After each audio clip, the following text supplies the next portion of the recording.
Good morning. This is Daryl from Crypto Daily Trade Signals coming to you live from Asia. This is our morning update, and we got lots to talk about today. We're going to talk about, Bitcoin, Ethereum, and Dogecoin. And in fact, Dogecoin has actually outperformed Bitcoin and Ethereum. So we're going to talk about that. We got some really interesting news. What caused the dip, guys? We had this huge crypto dip in the last 24 hours. So what caused that? We're going to talk about that. What are some of the catalysts that are coming up this week that could either cause cryptos to go up or cause cryptos to go down? And then also too, we're looking at hopefully a big huge pump on the weekend. So without further delay, let's get into it. Let's get into it right now. Remember, none of this is financial advice. This is only the OG expressing his opinions, and this is for educational purposes only, and watch out for nasty scammers in the contents. So let's start with some news. So yesterday we saw this article came out. So one of the reasons that we saw, Dogecoin, Ethereum, XRP, and other altcoins generally drop in the last 24 hours was because of the SEC. The SEC was taking aim at cryptocurrencies. Gary Gensler in the house. I believe he doesn't like cryptocurrencies. And also, we had one Federal Reserve president that blasted that basically all cryptos are fraud and hype and just creating noise and confusion.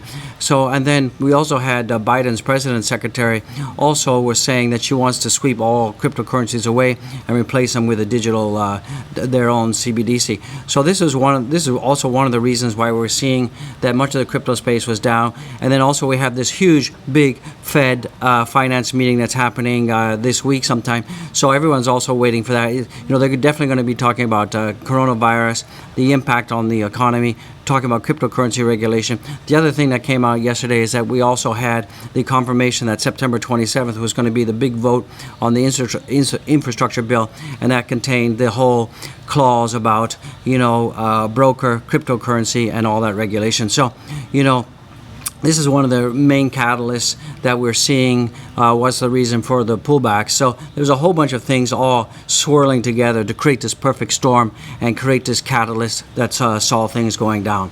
So other news right now, we also saw that Ethereum traders expect volatility ahead of Friday's 820 million option expiry. So once again, we talked about this $2 billion worth of Bitcoin expiries, options expiring on Friday, but we also have 820 million options expiry for Ethereum.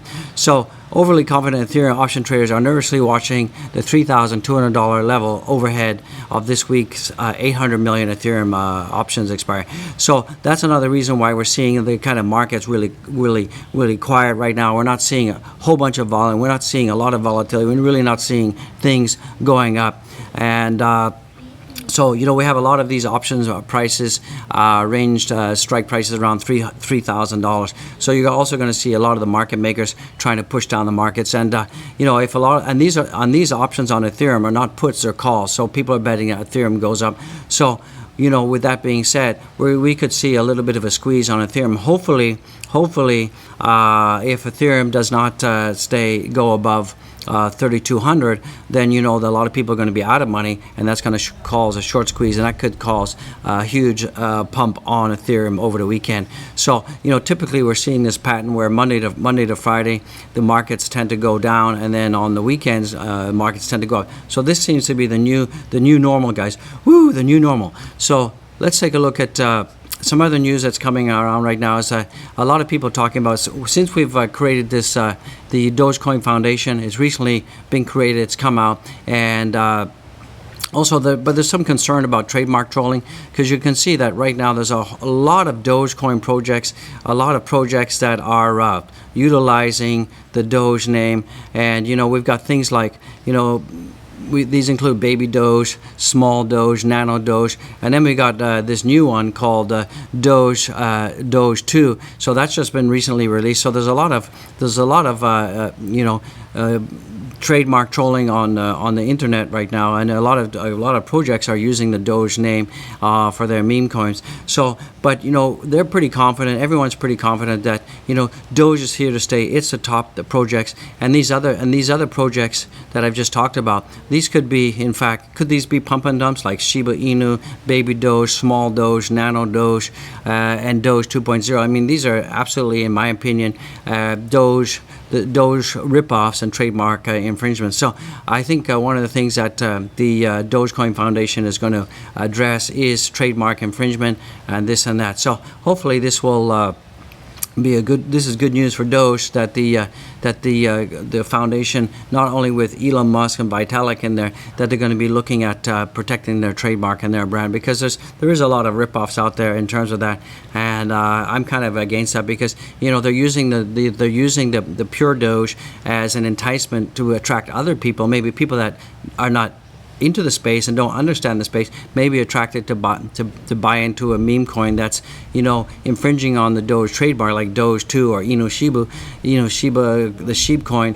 And we can see that if you look at the sheep coin, it's absolutely not performing. I mean, it's gone down since its all-time high and hype, and it's not recovering. And we can see that Doge is a coin that's following Bitcoin, and it is recovered. And we're going to do a comparison in a second, and you'll see that in fact Dogecoin has outperformed Ethereum, has outperformed Bitcoin, and it's very resilient and bounces back, where these other Doge type meme coins, they're not performing so well, and people are losing a lot of money. So those are some things to keep in mind. Other news right now in Hong Kong, crypto scammers, the police nabbed some crypto scammers, and they had stolen $1.4 million worth of crypto. So police arrest 19 scammers in Hong Kong, and the scammers had basically stolen and duped people from Taiwan, UK, Singapore, and other places. And the crypto community is worried about crypto crime on the rise. So we have actually seen this year a lot of crypto scams and stuff actually on the rise. So that's why I always tell everyone, when you're investing in crypto, make sure you turn on your two-factor authentication. Don't click any links that you're unfamiliar with, and don't believe everything. Check everything out. Do your own research, and remember, don't be an armchair investor. You need to actually be active and protect your assets at all times. So this is really good that the authorities are actually cracking down on these people. So hopefully the message to all these kind of people is that beware, you will get caught, and crime doesn't pay. So guys, with that being said, let's just take a look at the Bitcoin chart. So you can see right now, let me get my face out of the way, get the OG's face out of there. Woo! So right now we can see that Bitcoin is trading at $49,593. So since July 20th, and this is part of the comparison. So you can see since July 20th, Bitcoin has gone up 70%. So right now, Bitcoin is still below our $50,000 resistance level, but we've actually gone up past our resistance level here of 48,800. So that's really good. So hopefully we can start moving things on up because it's Thursday here in Asia, and the weekends are getting pretty close. So hopefully we can see a turnaround in the markets and things start to come up. So let's take a look at Ethereum in the house right now. So Ethereum in the house since July 20th has gone up 102%. Right now Ethereum is trading at $3,221, and that's really good because it's above my $3,182 resistance level that's now become support. So hopefully we can break out and get ourselves above this level here at 3,400, and at some point I think we should be able to see 3,400 coming in this weekend. So I think this weekend is going to be a big turnaround time for us. So that's looking pretty positive. Hopefully you guys are pretty psyched. So let's take a look at the Doge on the 1 day, and you can see right now Doge is trading at 29 cents, and you can see that since July 20th, that Doge has gone up 126%. So let's just jump back into that. So keep in mind that that Bitcoin has gone up 70%, let's call it 71%, you can see that right here. Ethereum has gone up 102%, and my Doge has gone up 126%. So you guys can see all the weak Nancy's that have been wetting the bed and been panicking. You can see that Dogecoin is resilient, and it's outperforming Bitcoin and Ethereum. So you guys need to stop panicking. Remember, pullbacks are very normal. This is really good. A pullback in a bull market is good because we need to print higher lows before we can take off to the next level. So where do I see Dogecoin going during this weekend. I think that hopefully we can get ourselves back up to 32 cent level. So I'm predicting that this weekend we can get ourselves back up to the 32 cent level, which is around about here.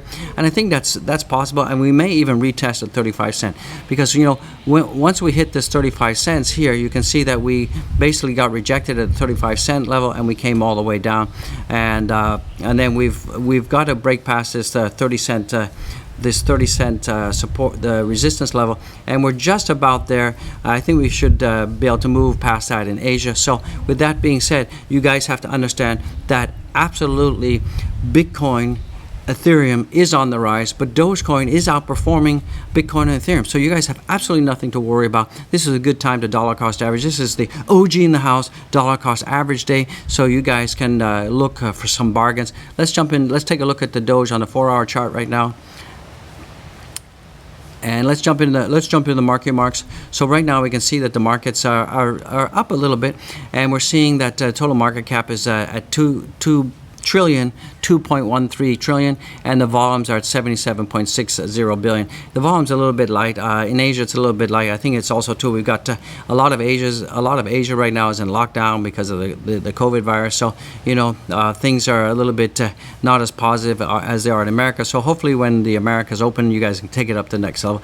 And the Bitcoin dominance is also it's not going up, but it's not going down. So that's really not good. Let's take a look at the fear and greed index right now. So the fear and greed index has actually moved up a little bit from yesterday. We're at 73. So with Bitcoin and Ethereum moving up and going in green, we're seeing that the greed level has actually increased. So that's really good. Let's take a look at the altcoin index right now, and we can still see that we're still in an altcoin season, altcoin month. And altcoin season not yet, and altcoin year is still, we haven't quite hit that yet. And let's take a look at the rainbow chart right now. So the rainbow chart is still in hodl mode, and we're getting closer to FOMO intensifying. So let's take a look at the markets. Let's take a look at the market marks. Let me get my face out of the way. So right now we can see, let me just give this a refresh, guys, to make sure that everything is update and latest. So right now we can see that Bitcoin is trading at 48,973. That's up 2%. Ethereum is at 3,223. That's up 1.07%. And ADA is at $2.74, and that's at 0.33%. And BNB had a huge bounce today. It's at up 7.62%, and that's at $514. And Doge is up today 0.32%, and that's at 29 cents, guys. So there's still some bargains to be had. So yesterday would have been a great time to go bargain shopping. So if you'd have bought Solana yesterday, you'd be up almost 4%. So hopefully you guys had the opportunity, as I said in the videos previously, that you guys need a dollar cost average. That's really important that you guys do that. Let's take a look at the Crypto Daily Trade Signals portfolio in the house. Let's just turn on the pie chart so you guys get a better understanding of what's going on. Let me just give this a quick refresh to make sure that you guys have absolutely the freshest, the newest, and greatest information out there. So right now we can see that our portfolio in the house is still, and remember, this portfolio is not financial advice, it's for educational purposes only. And you can see that our portfolio is still up almost 50%, and that's at a profit of $2,519. And right now we can see that the total balance is $7,518. So if you'd have jumped in on this portfolio on July 2nd when we did it online together, and you guys can actually go to my live stream section and take a look at that live stream where we created a portfolio. So maybe jump in over that, and maybe you want to take a look at that. So with that being said, guys, don't forget to follow me on Twitter, and don't forget to follow my links. So we got lots of links. Remember, this is not financial advice. Go to Zen Music Addict. You know you want it. If you need to find your soul, relax and chill, go to Zen Music Addict right now, and go to Patreon. Buy the channel a coffee, and don't forget to check out my merch. We got tons of merch. We got hats. We got hoodies. We've got bags. We've got backpacks. We've got water bottles. We got all tons of stuff. We got the mug. I love the mug. So guys, just want to say God bless each and every one of you out there. Woo! This is the OG in the house, the Ric Flair of crypto, saying God bless everyone, spread the good vibe, and I'll see you in the next one. Woo!